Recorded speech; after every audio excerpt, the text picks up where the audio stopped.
Ok, listo. Entonces, recordando un poco lo que era el transistor, que era un dispositivo semiconductor, es decir, que puede cambiar sus propiedades eléctricas a conducir y a no conducir, decíamos que era la revolución de la electrónica, y en este caso lo podemos usar, entre otras más funciones que tiene, como un interruptor abierto o cerrado.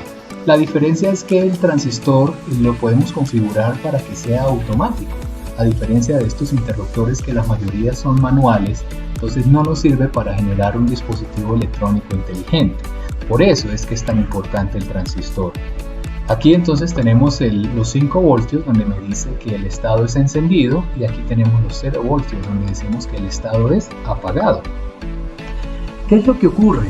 Si yo tengo más circuitos con transistores y los combino, puedo tener muchos más estados de encendido y de apagado, pues porque cada transistor tiene sus propios 2 estados de encendido y apagado. Por lo tanto, aquí voy a tener varias combinaciones, y esas combinaciones dependen, en este caso a nivel circuital, de lo que yo le coloque en estos nodos o en estas terminales, ¿sí? Que puede ser un estado de encendido o apagado. En electrónica, en circuitos eléctricos, los estados de encendido y apagado los representamos colocando una fuente de voltaje, que sería mi estado de encendido, y colocando un cable llevándolo al negativo o a la tierra, que lo representa como un 0. Entonces, en este caso, esta configuración de acá representa lo que se conoce como un circuito lógico. A eso se le conoce como lógica combinacional. La lógica combinacional utiliza algo llamado aritmética booleana, que es la que me permite trabajar con estos 2 números no más, unos y 0. Y sin embargo, a pesar que son solo 2 dígitos, puedo hacer muchísimas cosas, recordando que estos estados se asocian con lo que es el sistema numérico binario. Obviamente recordemos que lo que hemos visto en el colegio, de los otros sistemas numéricos, como el de decimal, que es el que trabajamos, el octal, que es el de 8 dígitos, el hexadecimal, que es el de 16, y el binario, que es el de 2. Entonces, claro, si podemos asociar un 1 y un 0 con un estado de encendido y un estado de apagado, pues puedo hacer muchísimas cosas aritméticas y lógicas con electricidad. Entonces, aquí tenemos este símbolo que es la parte eléctrica, este diagrama eléctrico, perdón.